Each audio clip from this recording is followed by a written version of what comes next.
The Hail Varsity Radio Saturday Morning Show, presented by the Nebraska Lottery. Strap yourselves in. Here are your hosts, Chris Schmidt. Y'all don't even know he was a virgin until he's 28, and now, roll tide. And Mark Cranack. Time has come for someone to put his foot down. And that foot is me. Great to have you in. It's Hail Varsity Radio, Weekend Edition, presented by the Nebraska Lottery. Chris Schmidt, Mark Cranack, Elijah Herbal, and you know what? A marathon last night at Haymarket Park as Nebraska baseball able to get off on the right foot despite some adventures and take it down 13-9. We'll spend some time with Husker baseball today, spring football in the thick of it. A busy return to practice for Nebraska. Of course, the Zavier Betts topic, very prevalent today. And we'll spend the next couple of hours getting you ready. We're not far off from April's spring ball game. And numbers to get in today, 466-3776, 466-3776, 800-825-5865. Can email the show, Chris at HailVarsity.com, Mark at HailVarsity.com, and can find us on Twitter at HailVarsity, at ESPN Lincoln. And then for Elijah Herbal at Herbal Essence and at Schmidt_radio, Chris Schmidt, that's me. On Twitter is where you can find and follow us as well. Coming up in the show in about 25 minutes or so, our Rewind segment. Gary Barnett, some great insight on spring football leadership and specifically voices and peer work. It's an interesting era with the transfer portal and what you can get from portal guys coming in, and just some of the realities of having to fight through adversity as a player. It's easier now, more so than ever, for a guy to move on versus stick it out. And it's not always the best thing. Sometimes it's a great option. In hour two, Brandon Vogel, managing editor with HailVarsity.com and magazine. Vogues will be with us. Some thoughts from him as Nebraska's past the halfway point with spring football. And then we'll check in with the Iron Horse, Gary Sharp. Talk with Sharpie. Lots to get into with him. Sharpie was the play-by-play man, if you remember, back with Dunk City. That's Florida Gulf Coast. When they made a fantastic run as a 15 seed. You're seeing that with the Fighting Peacocks of St. Peter's as they did work against Purdue last night. The NCAA tournament's been absolutely nuts. Cranack, good to be with you this morning, man. How you doing? Doing fantastic, and you're right, it has been nuts, and it's been cool to watch, and it's also been one of those things where it's like, you know what? It can happen at Nebraska, but if it can happen at St. Peter's, if it can happen in Jersey City, it can happen in Lincoln. If it can happen in Ames, it can happen in Lincoln. Right? So it's been encouraging, I guess, in that way. Yeah, it has been. It just, if you're a Nebraska basketball fan and you've seen changes, we were both gone last week, and there was a best of when we talked Nebraska basketball. Towards the end of last week is when you had your changes with Matt Abdelmassi and Doc Sadler. Nebraska trying to fill a spot. Nebraska also getting Sam Griesel, which is nice, really talented Lincoln kid that really thrived up at North Dakota State. So Nebraska able to go kind of in-state via the transfer portal or grad transfer route, which will be nice. More folks to go add on the roster for Fred and company. But, Cranack, you're not wrong, man. If it can happen X, Y, and Z, it could absolutely happen in Lincoln. You're just wanting it sooner rather than later because you rewind back to when Fred was hired and Fred's track record. And he wants to be dancing too, more so than anybody. And We'll see if Nebraska can get towards that direction, because you and I both experienced it. We've covered it. There is nothing like a state swelled up with pride when Nebraska's in the NCAA tournament, when they have that special team that puts a run together, and it's a whole. Let's see if Nebraska can, first and foremost, just get competitive in the Big Ten, and it's not that far off where you had the James Palmer squad that was right there for an NCAA tournament berth that ended up going to the NIT back in 17-18. Well, you fast forward to now, it may not have been that long ago calendar year-wise, but it sure feels way longer ago compared to where Nebraska sits right now in the Big Ten. Did you, by the way, you saw it was Coach K picked up win number 100. You're right, in the NCAA tournament. Yeah. In the tournament. And if you add all that up, you'd have to get to the Final Four 25 years in a row just to equal that. That's crazy. You'd have to get to the Final Four 25 years in a row just to get to that. And Nebraska's over here just looking for just one. Let's just get there. Let's get there. So currently, Duke it's good perspective. Infinity. Yeah, currently Duke is infinity times better than Nebraska ball. But even when they get win number one, they'll be 100 times better. It really does put it into perspective.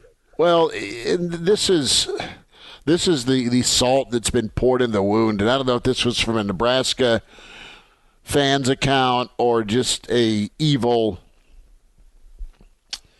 college football writer, but Nebraska still winless in the NCAA tournament. St. Peter's 2-0 or now 3-0 all time in the NCAA tournament with their run this year. Man, they've been fun to watch. They're a bit of a throwback based out of Jersey like they are. I compare their setup and gym, right? I mean, they're out of MEAC, and that was Rick Pitino, Slick Rick's conference, where they go, I think 25-3 or something like that. But they don't win their league conference tournament, so they're out. It was St. Peter's that was in. You've seen teams like Manhattan or Iona those are the teams you're more familiar with from that conference that make the dance and might scare somebody. But it's almost like St. Peter's is from Rocky III, where Rocky's got to go old school and go train at Apollo's gym. That's the surroundings and environment St. Peter's is at. They're not loaded up with insane facilities. They just go recruit the state of New Jersey hard. They grind and earn it. And New York, they are right. They are so gritty. So they've been really fun. But the Big Ten, to flip it around, has been an embarrassment this NCAA postseason. It's been tough, and it's not unlike how football is built. You have your Ohio State exception in football, and I think right now you'd have to say Michigan is maybe the exception in terms of just how you're built, quickness versus sort of brawn, right? And I know that's way oversimplifying it, but if you look at the Big Ten's top teams, generally speaking, they're not going to out-quick you. They're not going to out-athlete you. They're just big, right? And they play really solid. Purdue being case in point, number one. Good ball players for sure, but it's not a bunch of super athletic backcourts. That's not the style. That's not how they're going to take you down. They're going to out-muscle you, out-rebound you, out-defend you. They're going to play sort of disciplined brand of offense. I mean, generally, if you apply, that's kind of how you would describe the Big Ten. It's kind of how you describe them in football. It's kind of how you describe them in basketball. And when it gets to tournament time, you get against teams that have athletic backcourts, and Big Ten teams struggle. I think Ohio State's kind of trying to build. Fred has been trying to build a team that's athletic and up and down. Ohio State does the same. Michigan does the same in hoops, but the other teams have not had success. The style of the Big Ten has not lent itself to success in the postseason. No, don't disagree with you on that. And it's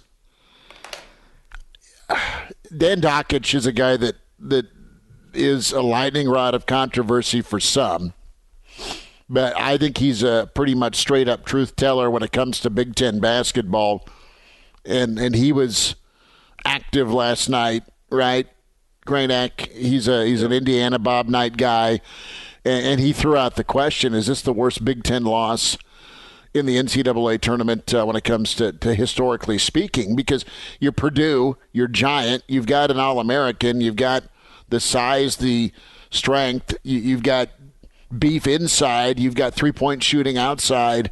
You're the last freaking hope for the league, and you can't close the deal on America's sweetheart, the Fighting Peacocks last night. And immediately after the loss, he's got his thumbs working, and is this the worst loss? A little bit of gamesmanship there on Dockich's part to get some engagement, but he's seen a lot of NCAA tournament games, man, and you just can't do that. You can't get 9 in and not get to a Final Four. I'm sorry, especially with the talent, with the number of All-American, first-team All-Americans you have. And it's not like it was Duke caliber of teams taking out. No, I mean, Illinois looked brutal in both of their games. They were lucky to advance. Sparty had a shot and really played pretty well against Duke, but didn't get it done. Michigan, despite the regular season and controversy, at least got to a Sweet 16, but it was really just Big Ten's been doing this for a while, and we're going on 20-plus years of a national championship for Big Ten basketball. It doesn't sound like the same thing you're talking about with football, though, in terms of like bowl success postseason. Right? Well, it's almost the exact same discussion. It's a little. I'd say this: the Big Ten's better. Okay, there have been between non-conference games where the Big Ten had get smoked and the bowl games for a while. Okay, I would agree with you. I think it's a little bit better. I mean, and Ohio State's Ohio State. Purdue has been. Recently, Purdue had a really nice win against Tennessee in the bowl season. Wisconsin's performed a lot better. Wisconsin was always a problem, Mark. They'd go open up against LSU and in Jerry World or play Bama or Wisconsin was a main staple to start the season, and they scored 10 points, 6 points, something horrible, and have a defense that took a 10 count. I mean, that kept them in it, but the offense was never good enough to do anything. And then they'd have a great season and then fall short. The Russell Wilson team that couldn't get it done in the Rose Bowl, or it's the Big Ten against somebody from the SEC in a Florida bowl game, right? They would not get it done. Wisconsin has performed better, which has been good. Penn State has been, when they've been in the BCS setup, has performed better. I know they lost the Rose Bowl to USC, but the Big Ten's been better in football. But there was a long stretch, you're right. Better. But look what's happened when they've gotten into the college football playoffs, right? Aside from Ohio State's championship. What about this? Yeah. What about not this year, but what about last year? Blown out. Huh? What about last year? What about last year's Ohio State team that beat Clemson? They got beat by 3 touchdowns by Bama, but they still dethroned the champ. There's something to be said for that, I think. Completely, but for the most part, the Big Ten team gets into the playoffs and gets embarrassed. Yeah, I mean, that's my point. And it's Michigan, sort of like Michigan this year, the Sparty team, right? They got Sparty that Nebraska beat. They got rolled by Alabama. Iowa embarrassed by Stanford and McCaffrey in the Rose Bowl. I mean, you're not far off. Despite having really good records, despite having a really good regular season, and kind of emerging from the pack within the Big Ten, but then when you put them up against the best of the best nationally, they don't compete. And that's sort of what you're seeing with basketball this year too. Mm-hmm. And it's what you've seen. That's what I'm saying. It's just sort of like the Big Ten's really good at being pretty good. But it's just, it seems very difficult for the Big Ten to produce elite teams in football or basketball, or for that matter, baseball. Just, you just don't. Like, Ohio State has kind of been the outlier in football. They've been kind of the outlier. They're the ones that have been able to break through and, be on the porch with an Ohio State or be on the porch with an Alabama and a Clemson and Oklahoma. They've been able to do that. They were able to do that under Meyer. I think those days are over, by the way. Completely. But, right? Like, the further Meyer gets away, further his influence gets away, I think you'll start to see Ohio State take a step back from a very high perch. They'll still be very good, but it's outside of Ohio State football, it just feels like it's the same story. It's the same discussion that we're having about hoops this year that you could have almost every year in hoops and almost every year in football, save for Ohio State football, right? So it does not produce the top end teams. It produces a bunch of really good teams. It's a quantity discussion, right? The depth is going to be the calling card, not the winning on that championship stage. You'll get there, but you won't close the deal. That's a bad reputation to have. And not to kick you this morning, but this as a Braves fan, right? You grew up watching the Braves, and you loved your Atlanta squads, but you feel like you should maybe have a few more rings than just recently or the one from 95 with that pitching staff. Right? Yeah. Right. I mean, seriously. It's real similar. It's real similar. It's just, and what is that? It doesn't. It's interesting that an entire conference can be known for that across multiple sports, going on multiple decades now. It's crazy. It's crazy, but they don't. It is in your best interest not to take a Big Ten team far in the dance, and the one team that does poke through is Michigan. Yeah. The one who didn't even get to 20 wins this year. No, they were maybe didn't even deserve to get to the dance. No, I know. They underachieved all year and struggled and kind of flipped the switch when they needed to in this postseason. By the way, after controversy, but we'll see how things shake out. I was bummed out.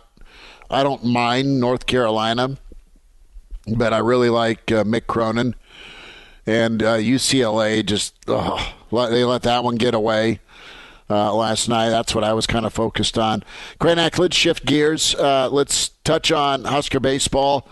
Elijah, let's hear the moment that Nebraska fans maybe put their head in their hands last night. Now, first and foremost, great job by Nebraska baseball to go 1-0 in conference play and figure it out, get a 13-9 win. But, man, it was adventurous last night. The wind played a factor, and a Big Ten record happened last night. The great Larry Putney with the call on BTN. Yeah, we're talking 4 in a row. That's hit well. High and deep into right field, going back up against the fence, and that is gone. Long gone. Home run by Matt Fry. And we are even here in Lincoln. Clark Elliott. He hits that well. That's into left field and deep, and that is gone. Back-to-back home runs for the Wolverines. And over. Cody Frank was certainly cruising along, and that one is hit well as well. Deep into center. There goes Sartori up against the wall. Gone! Back to back to back. That's hit well into right field. And go back goes Anglem, and that's going to be gone. It is! It's a home run! Four in a row, Kranak. It's like we're playing wiffle ball. 4 in a row for Michigan. And I get a text from Elijah last night. He's like, "Are you watching?" I'm like, "I'm flipping back and forth between baseball and basketball."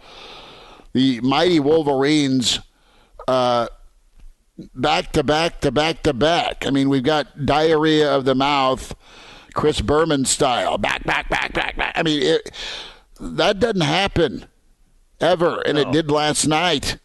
And thank God, and they hit another solo bomb last night in the 9th. How about? That's something that you want to talk about only in the Big Ten.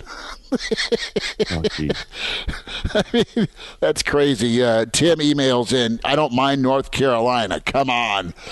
Listen, I know there's some of you that jumped on the heel bandwagon and looked very intelligent for doing so. But to Nebraska baseball, hey, good for them. Good for the Big Red. This has been a frustrating year for Nebraska baseball, but maybe last night is something to start some momentum, start a run, Kranak. But you don't often win a ball game if you give up back-to-back home runs. It's kind of like the old blocked punt and special teams in a football game, right? You give up a safety or a special teams faux pas, you statistically don't win the game. It's too big a momentum shift, and you give up back-to-back home runs. That's a major energy drop. But you give up 4 in a row. Good God. Credit Nebraska for coming back. I'd be the guy that's on the hill giving up 4 in a row, probably. Isn't it funny, too, just the things that Nebraska fans have had to endure, that how many firsts we've seen, with the football team, with the basketball team this year. Just quite literally, mathematically, like the best 3-9 team ever. Basketball, where do you even start with expectations versus reality there? And then you sort of pin all your hopes on the baseball program. Like, okay, at least Bolt's got it all figured out. At least his baseball team's got it figured out, and they are on the struggle bus. Good that they got the W last night, but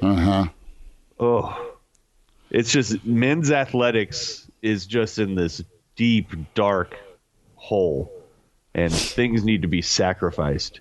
And I don't know what it is, but we need to find out what it is. And they need to get sacrificed just to the sports gods or whatever to get this thing right. And look, you have a chance in the baseball program to you're going to be sort of settled in now to just the Big Ten part of the schedule. And I don't care what anybody says, but maybe they got to practice outside a couple times or whatever, but there is something to a slow start when you're a cold weather team. That's just that you sort of expect. But you don't expect giving up 20-plus runs like Nebraska did last weekend.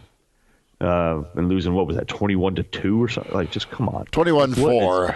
Yeah. Yeah, like, what is happening? Like, why? What is going on? But good that they do get the W last night. But, of course, they get one, like you're saying, and they give a back-to-back home run. And I'm not stuttering there. Like, that's just really what happened. 4 players in a row. It's I don't know. Is there, by the way, it's remarkable the levels of futility actually that the men's programs have had over the past couple of years. Like, what would you really attribute that to? And I know that's probably a longer segment. But it's really incredible. Here's what it is. When you compare the recruiting, on all those sports, when you compare the recruiting and rankings and level of talent and level of support, it's remarkable that you would perform that badly across all 3. Like, it just doesn't add up. It completely adds up. you have a coaching change every 3 or 4 years. So do other programs, though, Chris. Well, but programs change coaches. No, they do. But you've had this same rut that a team's been stuck in, never achieving. You're chasing glory, but never achieving past glory. And we can talk about basketball's its own deal, right? I do not have the Ouija board out to figure out why basketball is what it is. I just don't, right? I'm speechless. You get new facilities, you get a new practice facility, you get some pretty good players in here, but it's not the magic of the knee era where you and I saw it, man. I mean, you're going to the tournament 4 straight years, you're going 5 out of 7, and you did it with in-state kids, and you did it with some really good recruiting, and they were in a nice league with the Big 8. I mean, Kansas, Oklahoma State, Missouri. They were in that neighborhood, and they were still super competitive. Iowa State, of course, were with Johnny Orr. But for football, I mean, Tennessee's not gotten back to the Peyton Manning type era, right? Miami's been a far cry. Maybe Miami's finally got it right. Maybe Tennessee's finally got it right on the gridiron. Maybe Texas has finally got it right. I mean, so those are the other schools that are in constant change. LSU's had some turnover, just with where they're at. Same with Florida, right? I mean, Florida's been through quite a few coaches, as has Florida State. With Bowden and Jimbo, and not as much, but those are the colleges that come to my mind that are similar to Nebraska as far as that. It's been a revolving door where you don't win, or you don't win quick enough, or you don't win the big game. So let's hit reset, and rarely have you upgraded with the change you've made. Okay, Ohio State has seemed to be all right between the Tressel, Urban, and what they're doing with Coach Beard now. So they've survived it, but that's about it. There's never been a transition point where, Bo really seemed to go and do well with what he inherited, and then build on what he inherited and still do okay, but not like reach that pinnacle. You know what I mean? It was time. Oh, you're not winning enough, so it's time to move on. And then you really have a major. It was just because he was, Well, it was a personality. He was thing. mean, and I of course didn't like that. I will take mean and wins. Okay. I'm just saying that's why he was fired. No, I know, but the point is you go from that to what you got, and now you're in year 4 with Coach Frost, and I think at least where they're at right now, as we go to spring football a little bit, I feel a lot better just because of the changes that he made with the Mickey Joseph and a Bill Bush, just from a recruiting standpoint. But I think those guys will be really good in their respective rooms, and this can transition us into Zavier Betts a little bit. Cranack, you're a Bellevue West guy. You're up in Omaha. Us receivers. Yes. Did you play? You played wideout? JV. Okay. No, that's started JV. JV. Okay. Not trying to brag or anything, but so there's a that's brother all right. that a kinship I feel with Zavier. Who was throwing you the football? Who? Yeah, who was throwing you the football back in the mid-'90s? Shane Bowers. Okay. Yeah. Were you nice to Shane? Did you take him to Arby's to make sure you got the ball thrown your way? True story. He ended up coaching Tim Tebow at Nice High School in Florida. Really? As an assistant. He was an assistant coach. He was quarterback's coach, and Tebow came up through the ranks while he was there. And he coached Tebow. Yep. True story. Pretty good. Yeah, so that one's loaded with Zavier Betts, and that's another thing that I was starting to research yesterday, and I didn't have the exact numbers, but just the amount of 4-star talent that Nebraska ends up shedding somehow. All different reasons. It's a good word, shedding. Reasons. But it's incredible. It's to the point where it's like, don't recruit 4 stars anymore. They don't stay. And of course, that's ludicrous. You're going to recruit the best talent you can get. But once you get them at Nebraska, they do not stay. It's just, period. Different reasons. They're all individuals. Some were homesick. Some were, maybe not good enough. Some got injured, never got over it. Some, I don't know. But the bottom line is they don't stay. No, they don't. And Greg Smith, our dear friend at Hail Varsity, recruiting insider, his story, HailVarsity.com, details this. How would you feel about 71% of Coach Frost's high school receivers have left the program early? That's a C. That's Schmidt cheating off the right kid in high school science class to get a C on the midterm. 71% of high school receivers leaving the program early. So 29% have stayed. That's an F, brother. You were looking at it the wrong way. I can see why you did what you did in math. Right, yeah. Moving forward, no, you're right. Yeah, that was just awful. Erase that tape, Elijah. Wandale Robinson, Darian Chase, Marcus Fleming, Betts, all 4-star prospects. The rest, 3-star players. And they were all handpicked to help run this high-powered attack that Frost brought from Central Florida. So Nebraska tallied 136 receptions from the 14 high school wideouts recruited by Frost. 123 of those catches were from Wandale and Betts. So once they got here, they didn't even perform that well. You feel better about Omar Manning, but you got to see it for a full season.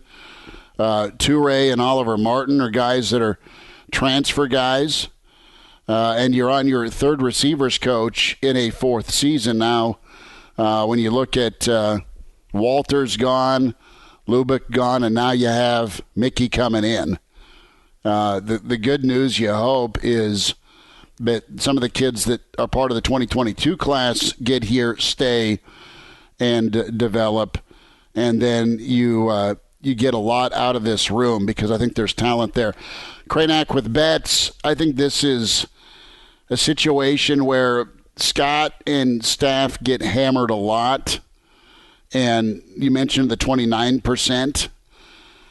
I think the guys down at 10th and Vine have done everything in their power to try and get a guy like Betts the opportunity and the support to thrive. I don't know him. I don't know his situation.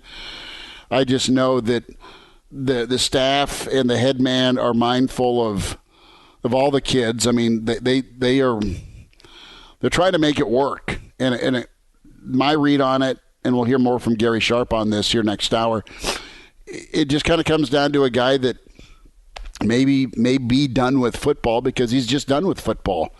And there's nothing that anybody could have done, and that's just his specific situation. They've got to be better at finding guys that will be able to grind through it and help him grind through it. But that's a crapshoot.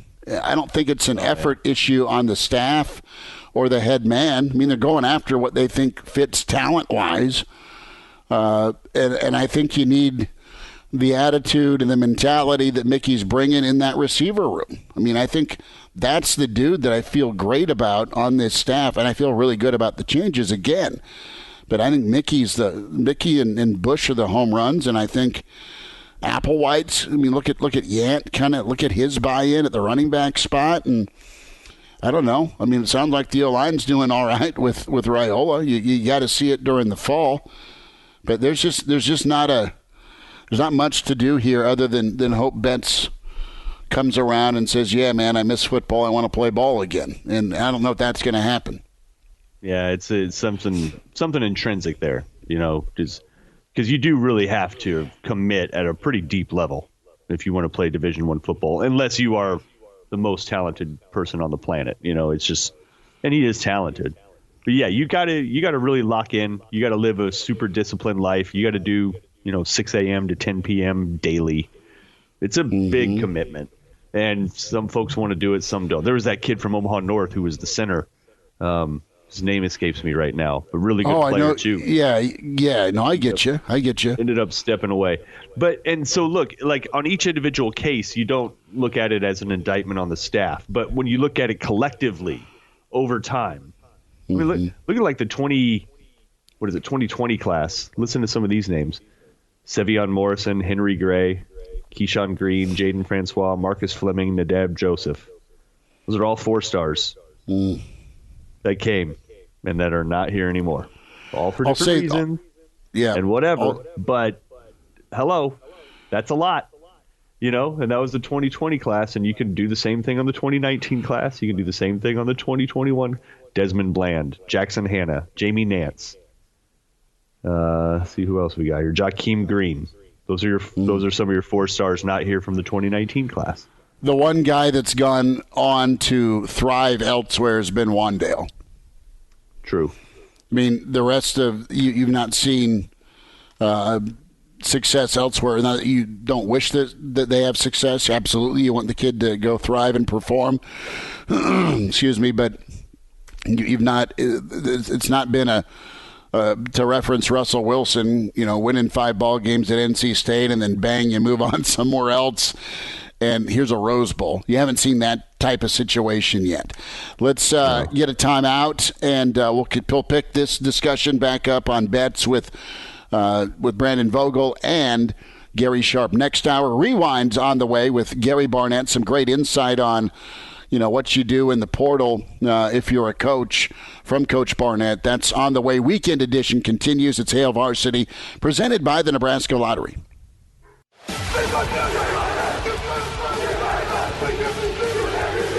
Now back with Hail Varsity Radio, presented by the Nebraska Lottery, with Chris Schmidt and Mark Cranack.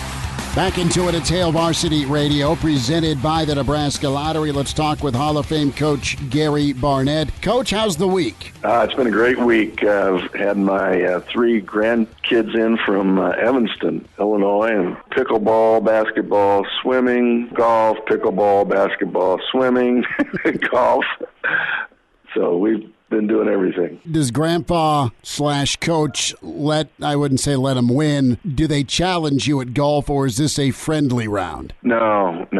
They got to learn to lose and fight to learn how to win. So, no, it depends on which one I'm playing. You got to bring them along a little bit. So, and each one's got a little different personality. I got one that just will die before she'll let you win. That's all right. Yeah, it's fun to watch that develop. Coach, question here, and Nebraska is back in the swing of things with spring football. Wanted to ask you, how vocal did you encourage your quarterbacks be or demand they be? I think I just let that unfold. When they do it and it's not natural, kids pick up on that. The other players pick up on that. Now, I think it's got to be a natural thing, Chris.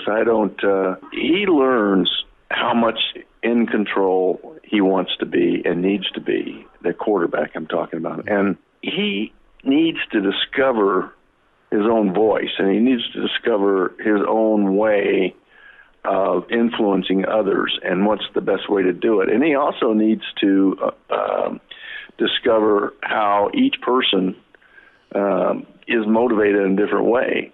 And so, you can work with him on that.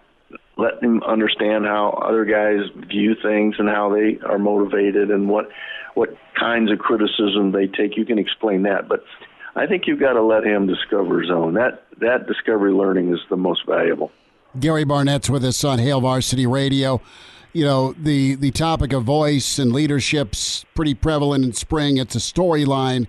You have a new voice and leader at quarterback with Casey Thompson. Hasn't obviously won the job yet, but is getting really good reviews, and specifically from his voice and leadership and the extra work he's doing before and after with the wide receivers. That chemistry development has been noticed by some of the guys that are holdovers in that receiver room. So that's really cool to see. And just from accounts, Casey's a pretty natural leader, but it's an example thing, not a holier than thou type thing. And you mentioned motivation. Is there a player that was unique to you when it came to not only understanding how they kind of ticked, but as far as motivating? I mean, is there a player in your coaching history that you really, I don't know, maybe you had to kind of hammer away to connect to, but once you did, it really flourished? Well, I truly believe every kid gets is motivated differently. Yeah. And it's it's as a coach, it's your job to sort of figure out what that is. Now, you can help yourself along. And I had one of the questionnaires I always did with the players was, tell me what you think motivates you best. I wanted to know, and tell me what motivates you, what's least motivating to you. Mm-hmm. And so I wanted to sort of get their take on it didn't mean that was necessarily the right answer. It might not be really the way they're motivated, but it's interesting to find out, to me, what each guy thinks it is, or maybe what he's been told it is, or what it is he can't take. But I always wanted to know that, so I could, especially the ones that really struggled with criticism, because you don't want to go there if you can avoid it, and you want to make sure that you go right to the edge, but you don't cross that line. So I really did believe that, and still do, that every student athlete is motivated a little bit differently. And my saying was always, you treat them all fairly, but not the same. And it's because of that. It's because they are, they don't all handle it the same way. And I heard a great quote once that I've always tried to incorporate in my coaching. It says, you don't handle players, you handle luggage. And so that's the way I look at it. I don't feel like I handle them. I feel more like I work with them. And I would remind myself constantly. I had a little saying in my office that said that. So, but all of us do it differently. I mean, each coach is as different as every one of these student athletes are. So, you gotta figure out what works. And you don't have all the answers and all the best answers right away. You discover them as you go through the process. And that's why, to me, that's a point of the portal is you don't have a chance, student athlete nor the coach has a chance to really discover what works best between the two of them in 1 year. Some you do, some you figure out right away, some and they figure you out. But that process is as important. And nobody ever talks about that because it's not tangible. Mm. It's not out there. It's not something you can measure. There's not a speed on it. There's not a height on it. So, but that sort of stuff, and that's what you learn going through college, through those 4 or 5 years that you're in school with somebody and in a program, is you really discover yourself. And you have to go through all these challenging issues to really discover yourself. So if you will keep avoiding them with one transfer after the other, you're eventually going to learn it. But you have a chance to learn a lot quicker by staying in the same place and learning how to live within the limits and find out who you really are in that process. So, but that's just me. That's my thoughts on it. No, appreciate the insight on that. It's a topic to discuss just because of how easy it is to hit reset with the portal, and it can be really good, and it can be delayed when it comes to finding yourself. Gary Barnett's with us on Hail Varsity. Coach, a thought on the athletic story on Urban Meyer. Did you see that this week? I did. And what'd you think? I'm waiting to hear what's coming next. Right. I mean, some guys just don't transition to the NFL that well. Urban's apparently one of those cases. But, man, it was pretty detailed where coaches and players just unleashed. just unleashed? I think Urban's story, while it is unique, and while it's really hard to read and take in some levels, but I do believe that the overall concept of lack of control or loss of control going from college to the pros is the single biggest issue that all college coaches have when they make the move from the NFL, from the college to the NFL, and that's why it's a really hard thing for them. I mean, you can read that story, and aside from all the really ugly things that are in that story, you could throw in Steve Spurrier, you could throw in Lou Holtz, you can throw in Nick Saban, you can throw in Bobby Petrino, you can throw in a lot of names that when you read, dust off all the ugly stuff, it's the same thing. It's lack of control. You don't have control in the NFL. To me, that was what was really important. I mean, reading all the details of the Urban story, you just squirm in your seat reading it. You go, oh, man, you can't do that. Oh, you can't do that. Well, and that's, basically that all got exposed. Now, back when Steve Spurrier tried it, and Lou and Nick, we didn't have so much access to so much information that went in to the day-by-day issues of the coaches, and there wasn't these magazines and these articles. So who knows? That could have come out. You certainly hope not that way, but it certainly could have. So I think that's just typical of the struggle that I think coaches go through. You have to have so much control in college. One, it's a controlling game. Somebody asked me, I think it was my daughter asked me the other day, she said, did you like coaching basketball? I said, no, there wasn't enough control. And, I think that's true of football coach. I mean, you have to control everything. You're responsible for controlling everything.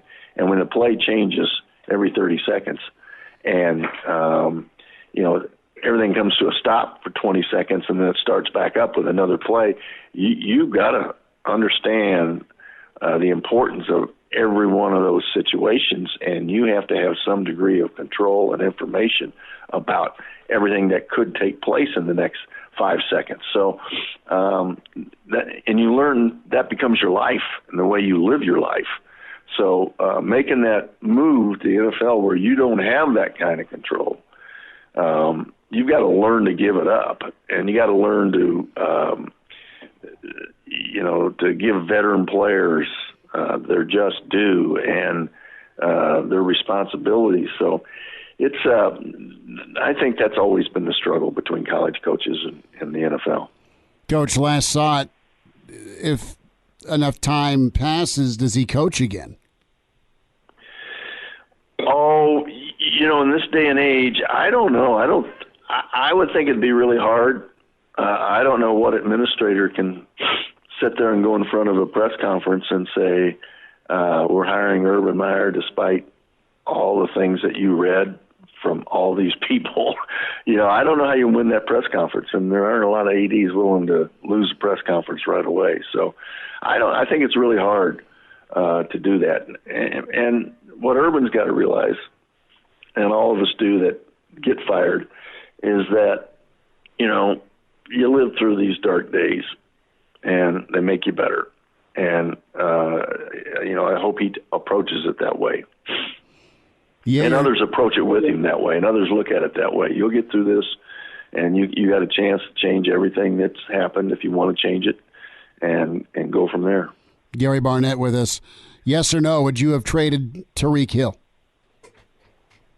Well, there's got to be something inside there. I don't know. They got a whole schooner full of money for in draft picks, et cetera. So maybe it's just time. Everything has a start and a beginning, and it's sort of like Bitcoin.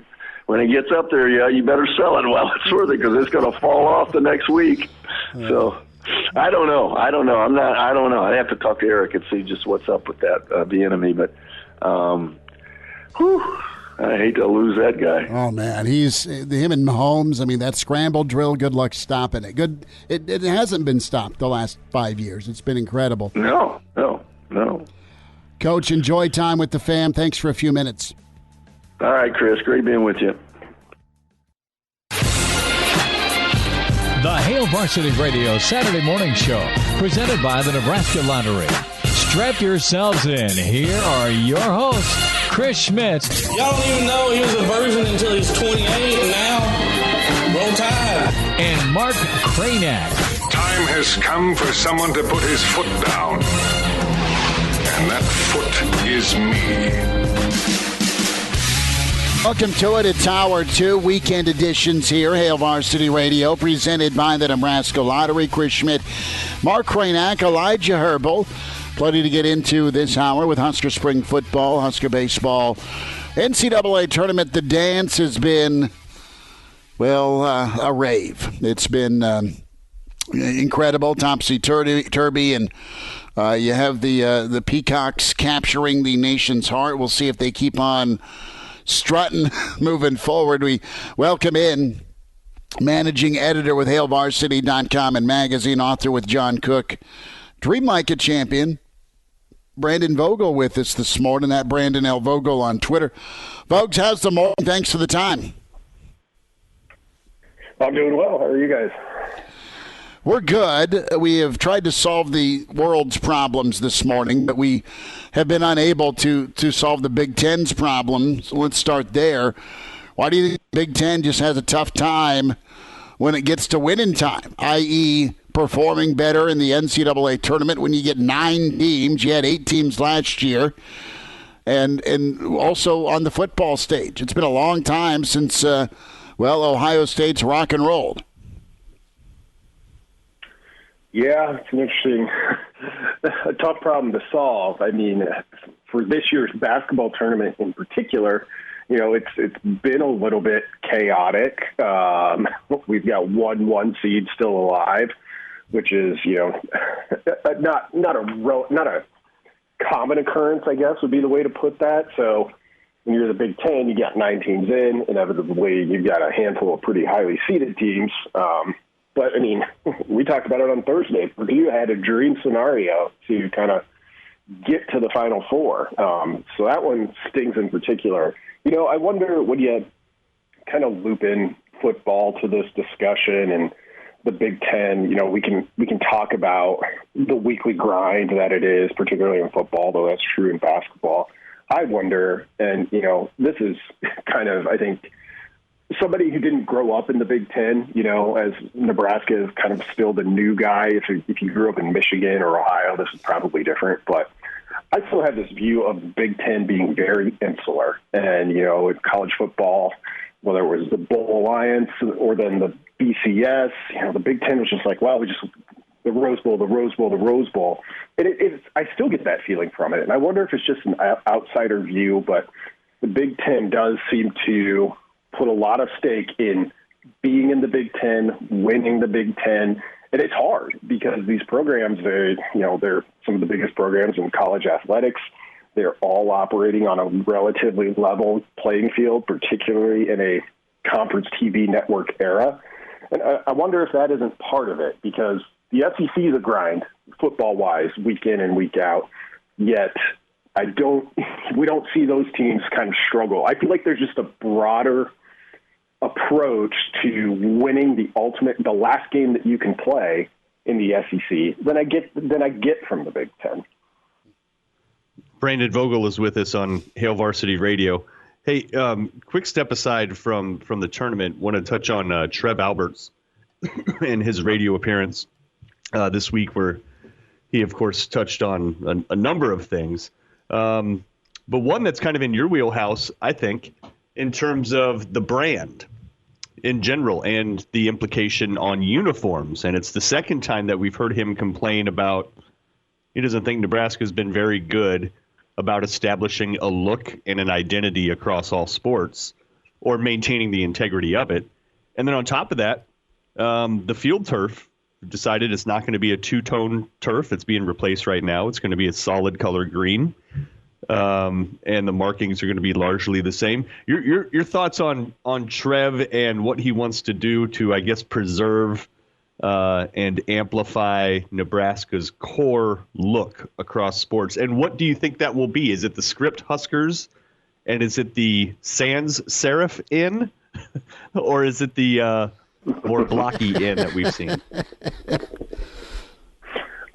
Well, I will hope it is the sans serif and I think referred to internally as the football end. But that's kind of the problem, and I think that's one of those things. And this is something I would actually preserve if I were Trev Alberts, because I generally agree with him. You know, it's pretty varied. You know, watching Nebraska baseball last night, if you watch, Michigan's catcher has a winged catcher's helmet. And I know that's like an individual choice, but Michigan hockey, like you see these Michigan sports kind of pull in all these football pieces of it.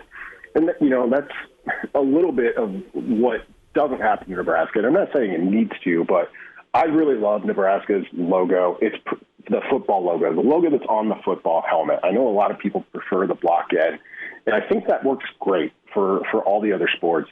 Nebraska's football helmet stands out because it simply is just this, you know, fairly stark and plain sans serif, and like almost, I can't think of schools that kind of go that route on their helmet. So that's one worth preserving.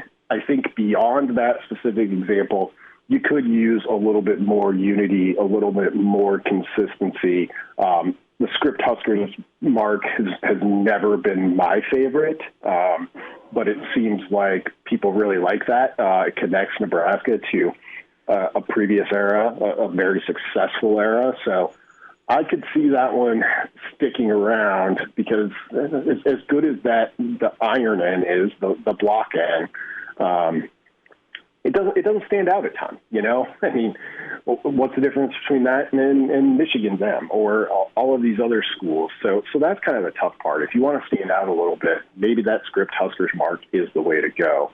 As for the turf, a big fan of the monochrome look. Not that the two-tone turf looks bad. It just feels, you know, I don't know if there's big trends in field design, but two-tone feels like that's what you did, you know, 15, 20 years ago. Now we're just going to go back to kind of the old school look. So I'm looking forward to seeing that. And by the way, that's like a double fake.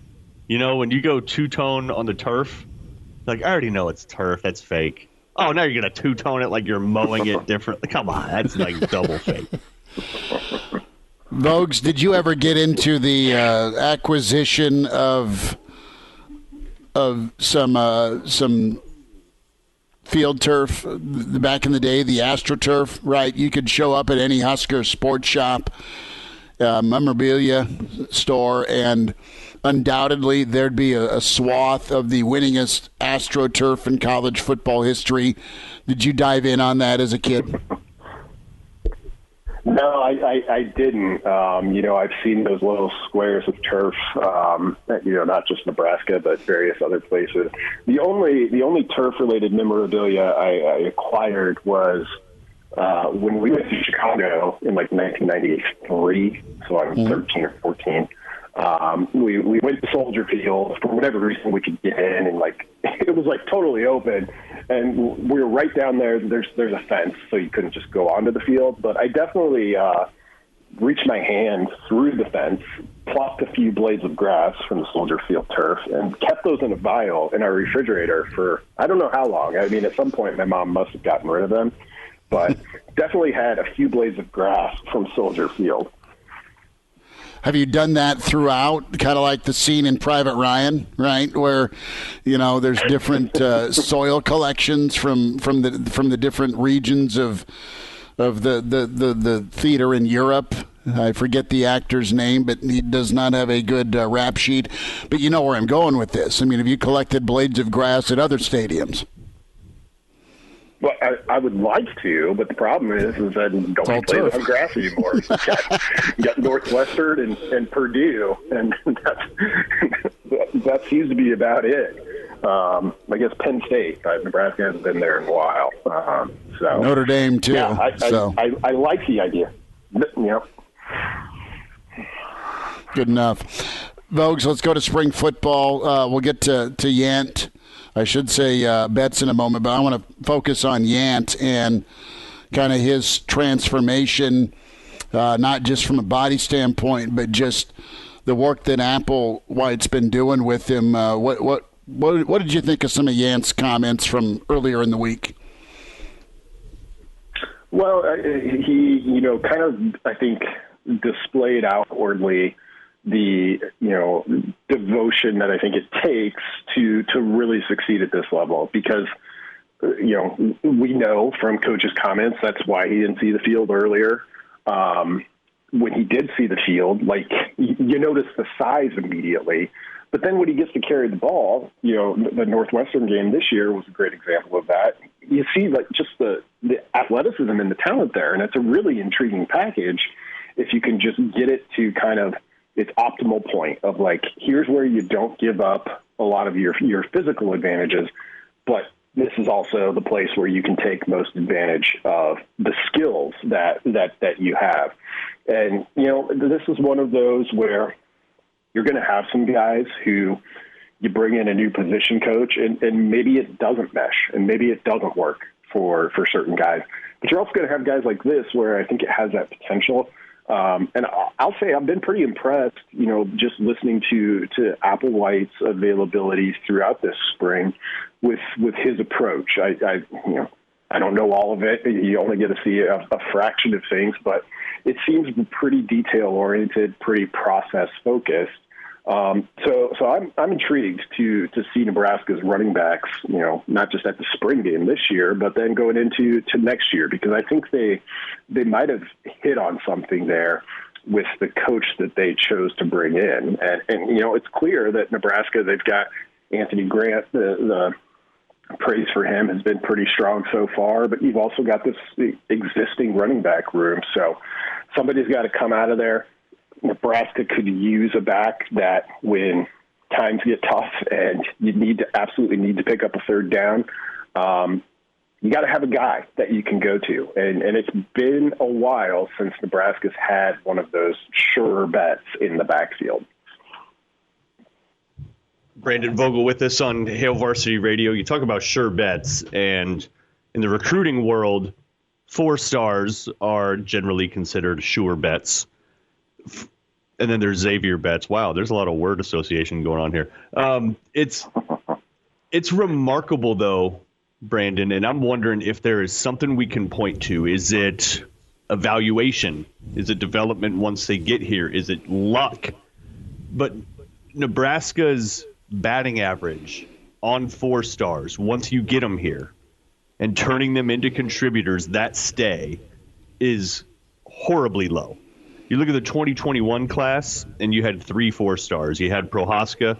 This is bad luck. This is the luck part of it. Prohaska, he's hurt. Fedoni, rumors that he's hurt.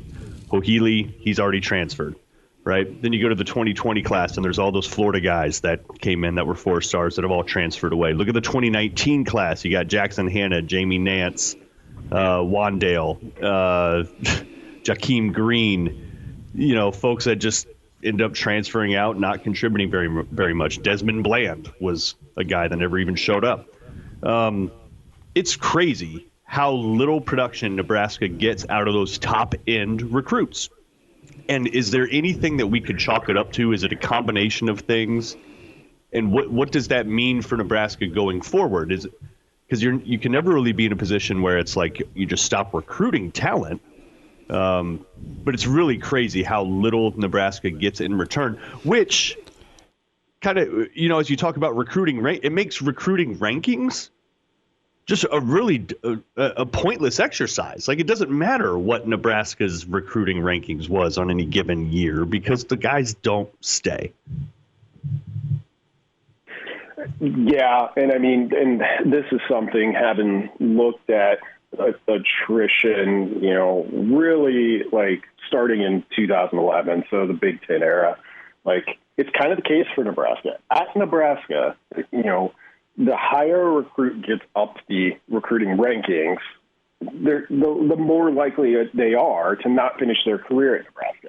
And the same thing happens with the further away you get from Nebraska. So, a New Jersey recruit, a Florida recruit. And a lot of times those two things are not totally independent, right? Like if you're getting a 4-star to Nebraska, a lot of times, Betts is an exception, which, I think it really places an increased focus on players like him.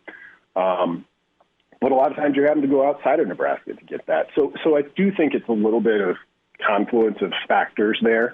I think that there's something to be said. So all of these football programs kind of have a recruiting range, right? And Nebraska's top end is sort of, most of the time, is kind of that mid 4-star. Alabama's top end is the top end of college football. Good programs, like you have to find a way to keep that top end. Like if that's the best you can recruit, getting production out of those players is vitally important. But I do think, once you're dealing with that top end, that you just have to deal with a couple of other things. So that player, if they're a 4-star recruit, they've been told they're pretty good for a long time. And if they come in and you don't see that success right away, not only is that a little bit tougher to deal with than the player who came in and everybody thought, well, you can't play at this level, and all of a sudden you show that you can. It's just a very different kind of starting point. And then also, if you are that highly valued as a high school prospect, you're going to have more options. And I think that's where the transfer portal comes into this of late is, it accelerates the timeline there. Like you're like, hey, I was a 4-star recruit. I was the best recruit Nebraska signed, and I came in and I couldn't get on the field right away. There's a hypothetical example, not talking about anything specific. You're going to have a lot of suitors. And so I think Nebraska's getting caught up a little bit. This has been something that they've dealt with for a while. And also the current era that we're in even makes it a little bit easier for players to leave, for Nebraska to lose some of their top guys. Brandon Vogel is with us on Hail Varsity Radio, Weekend Edition, at Brandon L. Vogel on Twitter's where you follow him. Vogues will wrap, and we don't have any insight right now as to how and if the meeting went with Betts and Frost. But do you think that this is done, or do you think that door's still open for a return? I assume it would be. I was a little bit surprised, to hear the report that they were planning to meet on Friday. That seemed, pretty quick after the, what seemed like the timeline of this happening. So I don't think, if Nebraska remains in a spot where they're like, do what you need to do, like go sort out what needs to be sorted out, and it will be here if you want to come back. Like, there's no real rush here. Missing spring ball for a player that's still as early in his career as Zavier is, perhaps not ideal, but we've seen the talent level. So I don't think Nebraska needs to be in a hurry to get this sorted out. And I don't really know if Nebraska is the one who can sort it out. Their role right here, in my opinion, is probably just to be supportive and try to find the best solution for everyone involved. Vogues, what's coming up from you and the crew at Hail Varsity here in the near future? Yeah, ramp it up towards spring game, of course. Big Ten baseball is in effect. Late one at the ballpark last night, but a fun one if you enjoy crazy baseball. So we'll have all of that throughout the weekend, pushing towards our April issue, and early yearbook discussions have begun as well. Had a planning meeting on that just yesterday, so that's always a fun time of year. It's time to start turning our focus to the biggest magazine we put out each year. So looking forward to that. It's going to be a lot of football from here on out, even though it may seem like we're drawn to the end of spring football at least. Well, good enough, Vogues. Great stuff this morning. Thanks for taking time, and we'll amp up that turf/grass collection for you moving forward? Yes, thank you. Thanks, Brandon. Brandon Vogel with us. We'll step away. Quick time out here, hour 2. It's Hail Varsity Weekend. Chris Schmidt, Mark Kranak, Elijah Herbal. The Iron Horse on deck here. Gary Sharp will join us. Hail Varsity, we're presented by the Nebraska Lottery. Glad to have you back. Yes, sir. You heard me right. Here are the guys, Schmidt and Kranak. Well, Hector, here's the game plan. You're going to bring us 2 absolute martinis. You know how I like them, straight up. And then precisely 7.5 minutes after that, you're going to bring us 2 more. Then 2 more after that every 5 minutes until one of us passes out. Excellent strategy, sir. Back with you, weekend edition, Hail Varsity Radio, presented by the Nebraska Lottery. Chris Schmidt, Mark Kranak, Elijah Herbal. Welcome in the Iron Horse, Gary Sharp. Sharpie, good morning. Were you late into the night at the ballpark? How are you? No baseball, more basketball. And I'm probably glad that I was not at Haymarket Park. I enjoyed what was on the hard court more than what was on the diamond. You have a history with March and Cinderella with your time with Florida Gulf Coast. Before we get into spring football, Sharpie, what do you think of the old Peacocks, and do they remind you a little bit of Dunk City? Well, it's a little bit different. Kind of similar where no one knows much about you, and you get hot at the right time. But St. Peter's is, unique. No one expected them to make this kind of run. And think about it. They could go through North Carolina, Duke to get to the national championship game. They got hot at the right time. They won the conference tournament. They got in, and they've taken advantage of it. And they're scary. The thing you're seeing, especially this time of year, when you watch like an Arkansas or a Houston, teams that are confident and don't flinch are tough to knock out, regardless of if you're a 2 or a 15 seed or a 1 and a 16. And it's enjoyable. They are a little salty, so I don't know if people are like, oh, my gosh, this is great. Love them. They're so likable. But you have a guy named Doug with a mustache and a coach who has got some swag. And, I tweeted out last night, guys, we could be in a situation where Duke wins today against Arkansas, St. Peter's knocks off North Carolina tomorrow, and St. Peter's could end Coach K's career just like we all thought. Some divine intervention, right? I mean, think about that. Guys, yesterday was National Peacock Day. I went and I looked. There is no Feast of St. Peter tomorrow, so maybe North Carolina is going to be okay. We'll see, man. I don't know, but that'd be right if you're Coach K and it's been this love fest, right? And even the hour-long torture session after losing at home to Carolina, your final regular season game, to go out in the hand of St. Peter's, that's comical. We'll see if it gets to it. But it's been just a party. It's been a lot of fun with the tournament, man. It has been, and we have one number 1 seed left. It's March Madness. I'm not in the business of trying to determine if the Big Ten is bad or all of a sudden St. Peter's Conference is great. It's tough. Just like during bowl season, outside of the playoff games, it's tough to, in a single elimination tournament, make a sweeping judgment. Now, Purdue getting knocked out again after another stellar regular season isn't great, but this is a tournament. It's a single game elimination where anything can happen. And so it's tough to make any sweeping judgments because, remember, the ACC was not a conference that was considered great during the regular season. They could have 3 Final Four teams. Gary Sharp is with us on Hail Varsity Radio. Speaking of basketball, you've seen Sam Grissel, right? Mm-hmm.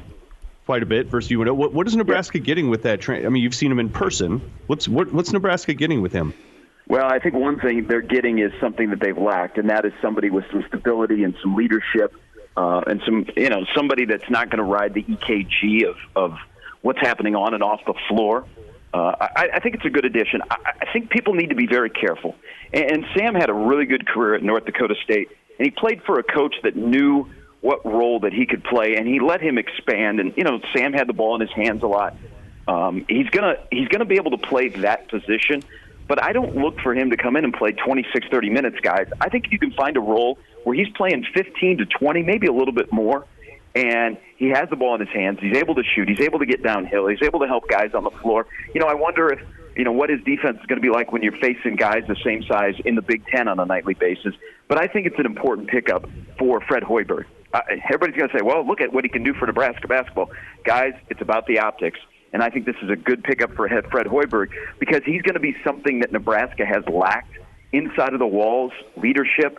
And Sam will definitely add that. That's a really good pickup. It actually, considering everything, it has not been – it's kind of been the offseason that we expected for Fred. People that have left, we knew they were going to leave. People that were going to leave his bench, we knew they were going to leave.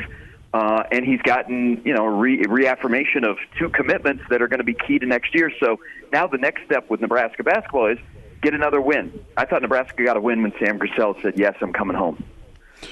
Gary Sharp's with us, Hail Varsity Radio Weekend.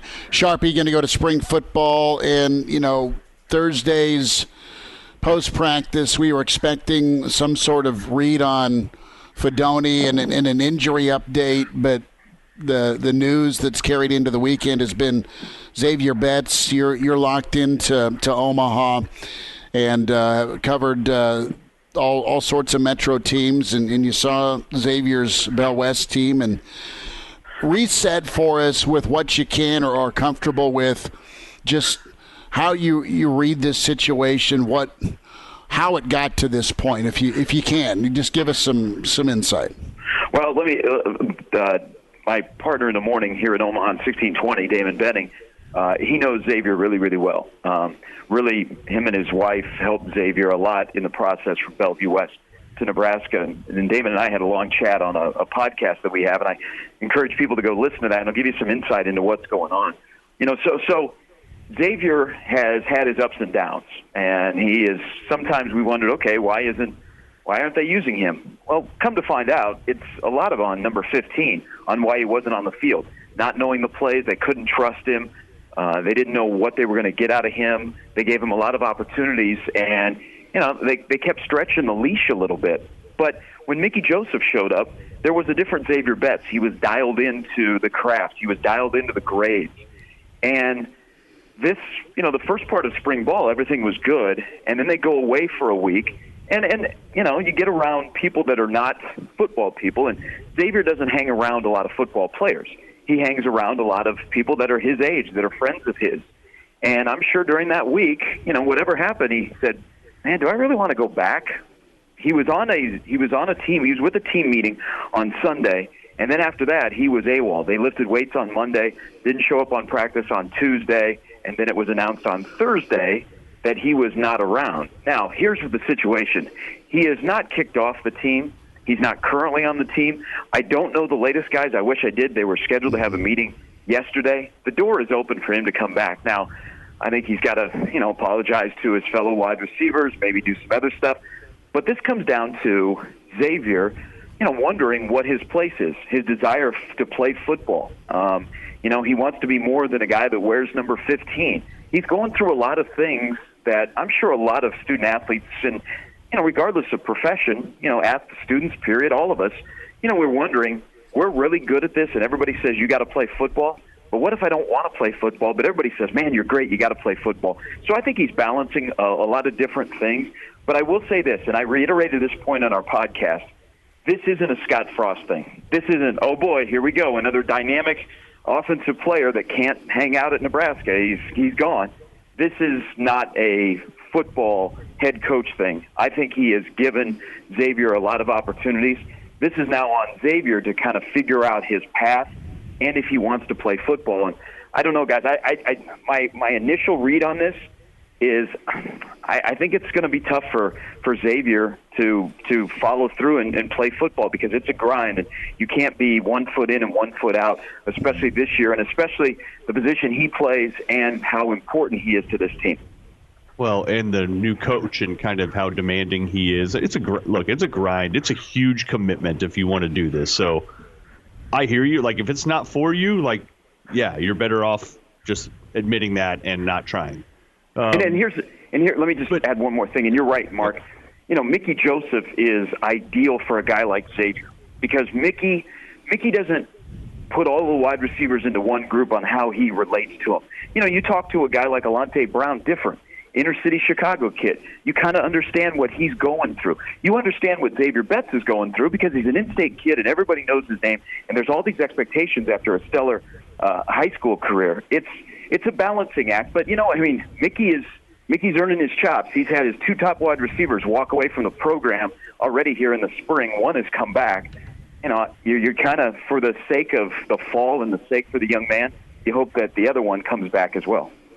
Yeah, but here's the thing, Gary, and you're right. You don't just pin this on Scott Frost and every player that decides to leave or transfer or whatever. They're all individual decisions. They're individual situations, but trends are trends, and for a variety of reasons, Nebraska's 4 stars, Nebraska's highly touted guys. I mean, the batting average that Nebraska has with those guys is so terrible. Like, they just, for the most part, and some of it's luck, you know, sometimes they just get hurt or whatever. But, like, Nebraska gets so little production out of their high-end recruits. And is there some sort of tie that binds? Again, not to put blame, but is there something in the water that Nebraska needs to address? Because the trends are the trends, man. The top-end guys don't stay and don't contribute. Yeah, you're absolutely right, Mark. And every case is different. You know, the Wandale Robinson is different from the Mo Washington. But I think it starts almost before they ever get to campus in vetting a prospect and that whole conversation about, do you love the game? Do you know what you're getting into when you come to play college football? And do the coaches that are recruiting you, do they have a sense? They already know what the culture is like and the demand. Do they know that this kid will translate and have a nice, smooth transition? I think that it goes into a factor is sometimes they misjudge of guys just kind of, hey, they like to play football. Well, you know, this is college football at the University of Nebraska. You have to love to play football or you're not going to make it. So you hope with these things that it's a learning lesson, but partially it's on the prospect and the player. Partially it is on the coaches and the head coach on how we, integrate them into the football program and wrap our arms around them. It's not a good look, but in this case, I think Nebraska football has given Zavier a lot of opportunity to be able to be productive. He just hasn't taken full advantage of it. So I hope this has a happy ending because I'm looking at this from this standpoint. Whether Zavier comes back and plays football for Nebraska, whatever happens over the next week, 10 days, this is something that is going to impact him 5-10 years down the road. And you would hate to hear the story of somebody who had so much God-given talent that all of a sudden is driving for Uber's Eats in Omaha and doesn't have a college degree. You just nailed it, Sharpie. It's let's talk beyond football and the academic side, the college degree side. I mean, that's part of this discussion where you have an opportunity to go to a good school like Nebraska or pick a university because of a athletic scholarship. You want to be able to graduate and use that degree beyond football. Flipping it around, you have a guy that was having a rocky time when it came to making a commitment lifestyle-wise with and how he studies, and a guy like Yant. And, the last few weeks, and, Yant kind of showed off the trimmed playing weight on Thursday.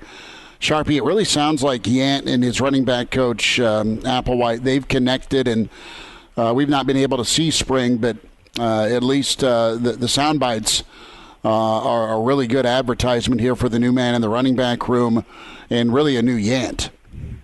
Yeah, it's a good story because he's somebody that gets kind of a new life for the position coach who looks at him differently and maybe can untap something that Ryan Held wasn't able to do. And, I think I want to be cautious about Yant. Great for him that he's trimmed down and he's got a focus and he wants to be depended on. But until we see it, it's tough to go over the top and go, yep, this is the guy. Because right now, halfway through spring ball, Ramir Johnson is still your number one running back. I think Anthony Grant is what we all thought he was going to be. And then after that, you have the wild card with Gabe Ervin, and you have a guy that I think A.J. Allen's going to play his first year. I think he's going to walk out of high school. He's going to come to Nebraska, and he's going to find his way on the field. So I just rattled off 4 guys right there. There's probably only one other spot in the running back room that's realistically going to get carries in a tight football game. So good on Yant realizing that. But until we see it on a consistent basis, you get more of the Northwestern game. I'm going to say good on you, but got to see it on the football field when it matters and get on the football field. Gary Sharp with us on Hail Varsity Radio. Flip over to baseball here in the last few minutes we have with you, Gary. And in hindsight, it appears we collectively, all human beings that follow baseball and like Will Bolt, completely overlooked just how much of an influence the nucleus that Nebraska had last year with Schwellenbach, with Hagee, with even Roscom, with Hallmark, veteran presence guys, Roach, Povich at the top end of your starting weekend lineup. Nebraska really misses those guys, right? I think as you look at this Nebraska program, it's maybe that more than anything. They are just so unsettled, pitching staff-wise, even in the field, even the lineup. It just doesn't seem like Nebraska has anything it can take to the bank, whereas last year you had that in spades. Is that how you'd kind of look at this season so far? Yeah, I absolutely agree with you, Mark. And it was important. It wasn't the prettiest thing last night at Haymarket, but they won. I mean, they need to carry themselves. They got to reset. They need to carry themselves. They are the defending Big Ten champions, and it's their goal to protect that. But the inconsistency in the lineup, and you peg the guys that they're missing, guys that when you needed a hit, they were going to get you a hit. I think there's another part of this team trying to figure everything out and the roller coaster that they've been on. And, one time you think they got the pitching figured out, and then they all of a sudden are stacked with playing 7 games in 8 days. We also need to throw in there, guys. Don't you think the impact of Cade Povich handing him the ball every Friday, how huge that was to the program, where it gave you a sense of, we're going to win that game. Now let's start focusing on the Saturday game of this series and how we're going to win that game to go up 2-0. So all of those guys made last year special, and it's been tough to replace them. And I don't think Nebraska thought it would be that difficult, but they need to grab some consistency in that lineup. And if they do, I think in the Big Ten this year, they're still good enough that they can find their way near the top. What you've lost is Nebraska won't be able to host a regional, so that goal is out of the way. But they can still help themselves to get a good seed in the regional. But it's going to take, in a lesser Big Ten, at least finishing first or second. Totally agree with you there. Gary Sharp with us on Hail Varsity Radio Weekend Edition. Sharpie, what's on the docket for you this weekend? Just plenty of basketball. Is that the main thing? Well, plenty of basketball, and keep an eye on. It's always curious to me, and I think this is why Thursday after practice was a news dump. You got the coaches' clinic going on in Lincoln, and Nebraska scrimmages today in the stadium. So you have some people that have eyeballs on the football program that may say some stuff of things that they observe. So, kind of watch that. But I think it'll be a ho-hum weekend from the football standpoint. I think it's important for Nebraska baseball today to get a victory, most importantly to win that series. But other than that, guys, it's basketball, basketball, basketball. And how about this? We're a week away from the Final Four, and then we're 2 weeks from spring ball, which includes Masters weekend. I mean, spring ball, usually we get really, really excited about it, and we go in depth. Doesn't it seem like spring ball has just kind of been here? And Nebraska football right now is like the biggest mystery machine in the world. How would you like to write for a preseason magazine where your deadline is like in a week so it can go to print and be in your hand the end of May? Where are you going? I mean, you don't know much about this team. You're going to write a lot about Casey Thompson and the new coaches probably. That is absolutely the go-to because everything else up in the air. Sharpie, be good, man. Thanks for the time today. Hey, thanks guys, as always. So, yep, there he is, Gary Sharp. Kranak, have yourself a weekend. Elijah, call those balls and strikes accurately, all right? Will do. All right, we'll talk to you on Monday with Hail Varsity. We'll be up at Millard West for baseball. Take care and find the podcast, Spotify, iTunes, Google Play with Hail Varsity Radio. Thanks.